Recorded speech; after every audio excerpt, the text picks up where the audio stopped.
अलीगढ़ में प्रदर्शन करने वाले लोगों ने हेट स्पीच को लेकर कठोर कार्रवाई की रखी मांग। यति नरसिंहानंद को फांसी देने की उठी मांग। अलीगढ़ में सड़कों पर दिखी जनता। हर रोज की जारी अभद्र टिप्पणी पर रोक लगाने को लेकर अलीगढ़ के लोगों ने रखी है मांग। पूरी न होने पर बड़े प्रदर्शन की चेतावनी। अलीगढ़ में सड़कों पर उतरे लोग हेट स्पीच को लेकर कठोर कार्रवाई की रखी मांग। यति नरसिंहानंद को लेकर अलीगढ़ के लोगों में नहीं दिखी शांति। आक्रोशित लोगों ने किया बड़ा प्रदर्शन। अलीगढ़ में यति नरसिंहानंद को लेकर फांसी की सजा की मांग की गई है, जिसको लेकर अब लोगों का सड़कों पर उतरना शुरू हो गया है। लोगों के द्वारा पहले यति नरसिंहानंद की गिरफ्तारी की मांग की थी, जिसके बाद पुलिस के द्वारा को गिरफ्तार कर लिया, लेकिन अब लोगों के द्वारा आरोपी यति नरसिंहानंद को लेकर फांसी की मांग की है। साथ ही हेट स्पीच को लेकर उनके द्वारा कठोर कानून बनाने की भी मांग रखी है। स्थानीय लोगों के द्वारा प्रदर्शन करते हुए बताया गया, जिस तरह से हर रोज यति नरसिंहानंद के द्वारा बयानबाजी की जाती है, उसको लेकर कठोर कानून न होने की वजह से ही आरोपी जल्द सलाखों के पीछे से छूट जाते हैं, लेकिन अब ऐसा नहीं होने दिया जाएगा। सरकार को कठोर कानून बनाने की सख्त जरूरत है, जिससे यति नरसिंहानंद जैसे आरोपियों को सलाखों के पीछे पहुंचाया जा सके। इसको लेकर उनके द्वारा महामहिम राष्ट्रपति के नाम ज्ञापन सौंपा है। ज्ञापन में उनके द्वारा मांग की गई है, ऐसे आरोपियों को फांसी के तख्ते पर पहुंचाना सरकार की जिम्मेदारी है। जहां एक और उत्तर प्रदेश सरकार के द्वारा आधा दर्जन मुकदमों पर ही आरोपियों को प्रदेश से बाहर फेंकने की बात कही जाती है, लेकिन यति नरसिंहानंद पर दर्जनों मुकदमे दर्ज हैं, जिसके खिलाफ अभी तक यूपी सरकार के द्वारा कोई बड़ी कार्रवाई नहीं की। इसको लेकर आरोपियों के मनोबल बढ़ चुके हैं। यही कारण है आज लोग सड़कों पर उतर चुके हैं और कठोर कार्रवाई के लिए बड़े कानून की मांग करते हुए नजर आ रहे हैं। पूरे मामले पर पूर्व पार्षद सद्दाम हुसैन के द्वारा जानकारी देते हुए बताया गया, यति नरसिंहानंद के द्वारा हर रोज बयानबाजी की जाती है। कठोर कार्रवाई न होने के चलते आरोपी जेल की सलाखों से छूट जाता है। यूपी सरकार के द्वारा हेट स्पीच को लेकर कठोर कानून बनाना चाहिए, जिससे ऐसे आरोपियों को फांसी की सजा हो सके। सद्दाम हुसैन के द्वारा बताया गया, जल्द इसमें कोई बड़ा कानून नहीं बनाया गया तो उनके द्वारा बड़े प्रदर्शन किए जाएंगे। पूरे मामले पर एससीएम के द्वारा ज्ञापन लेते हुए उसे उचित माध्यम से आगे भेजने की बात कही है।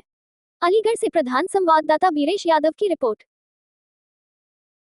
क्या नाम है आपका और किस तरह का प्रदर्शन किया गया है, किसके विरोध में किया गया है? देखिए, मेरा नाम मोहम्मद इरशाद है। आज गुलामान मुस्तफ़ा और आलिमों के साथ और तमाम मुसलमानों ने ईदगाह पर एक ज्ञापन दिया है एसीएम साहब को, सिटी मजिस्ट्रेट साहब को, सीओ साहब को। तो उसमें हमने यही मांग रखी है कि गुस्ताख रसूल को हम बिल्कुल बर्दाश्त नहीं करेंगे।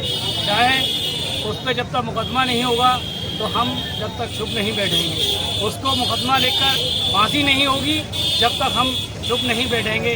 हमारी सिर्फ ये मांग है कि ये ऐसे गुस्ताख रसूल हिंदुस्तान के अंदर उत्तर प्रदेश में क्यों पनप रहे हैं? इन्हें किसका संरक्षक प्राप्त है?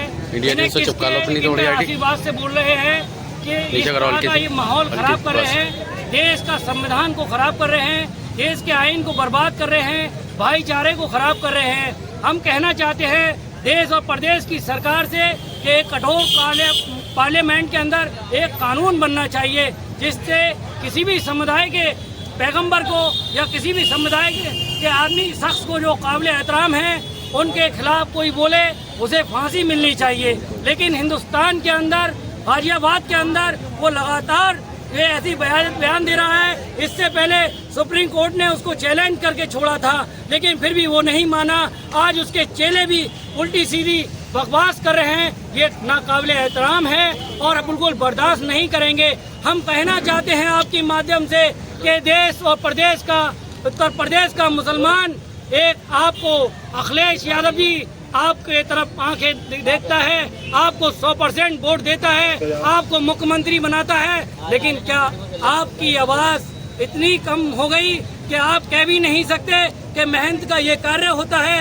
आप राहुल गांधी जी, आपने कहा था कि हम मुसलमानों के साथ हैं, हम सेकुलरिज्म लोगों के साथ हैं, आपने भी आवाज़ नहीं दी। आपने नरसिम्हा राव के खिलाफ एक वर्ड नहीं बोला।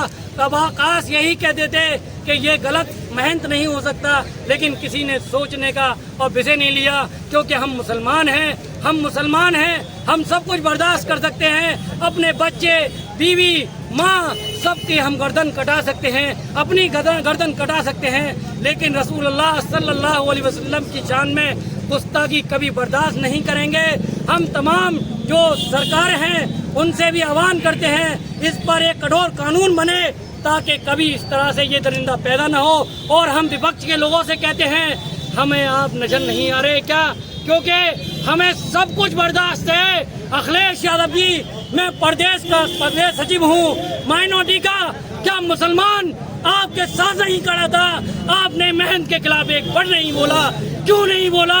मायावती जी, आपको 2 बार मुख्यमंत्री बनाया, राहुल गांधी गांधी जी, मुसलमान आपके साथ कंधे से कंधा चला, लेकिन आपने नहीं बोला कि महन जी आप बहुत गलत बोले हैं, ये संविधान को खराब कर रहा है, हिंदुस्तान के मुस्तकबिल को खराब कर रहा है, नौजवानों में नफरत फैला रहा है। और हम आपके माध्यम से ये कहना चाहते हैं, सोशल मीडिया में ये लगातार चल रही है, उसको डिलीट किया जाए। ये मेरी आपसे आपके माध्यम से गुजारिश है कि वो तमाम ज्ञापन में क्या मांगे रखी हैं अब आपने? ज्ञापन में मांग ये रखी है कि हम उसको सख्त से सख्त कानून कार्रवाई दी जाए जो संविधान के अकॉर्डिंग आती है, और उसको फांसी दी जाए। और एक पार्लियामेंट में एक कवानीन बनना चाहिए जिससे ऐसे शख्स को तुरंत फांसी हो, ताकि कोई ऐसी हरकत कभी न करे जो अखंडता भारत की एकता को खराब करता हो। हम बिल्कुल बर्दाश्त नहीं करेंगे, ना कोई महंत बर्दाश्त करेगा। ये महंत कभी नहीं हो सकता, क्योंकि हम जो है अमन पसंद लोग हैं। अमन और शांति के माध्यम से हमने आज एक वो दिया है, ज्ञापन दिया है। हम चाहते हैं कानून कार्रवाई हो। सर आज किन लोगों के द्वारा किस संबंध में ज्ञापन दिया गया है? आज ये एक व्यक्ति द्वारा पैगंबर मोहम्मद के विरुद्ध गुस्ताखी की गई, उस संबंध में लोगों द्वारा ज्ञापन दिया गया, जो उचित माध्यम से इसके लिए भी ज्ञापन दिया गया है, वहाँ तक पहुँचाया जाएगा और इसके विरुद्ध कठोर कार्रवाई की जाए। ये इस बात की हम लोग भी संस्तुति करेंगे। सर किस तरह का इसमें मांगे रखी गई हैं? ज्ञापन में लिखा हुआ है, जो कि आपके पास शायद वैसे उपलब्ध है, वही मांगे हैं इनकी, और उसे उचित स्थान और उचित जगह पे पहुंचाते हुए सुनिश्चित किया जाएगा कि आवश्यक विधिक कार्रवाई कठोर रूप से अमल में लाई जाए। विरोध में इन्होंने ज्ञापन दिया। ये माननीय महामहिम राष्ट्रपति महोदय को एक ऐसी भावनाओं को समझते हैं ज्ञापन बोला भाई थोड़ी हल्की नीचे करो आईडी उनके खिलाफ कार्रवाई करेंगे, कार्रवाई करने के लिए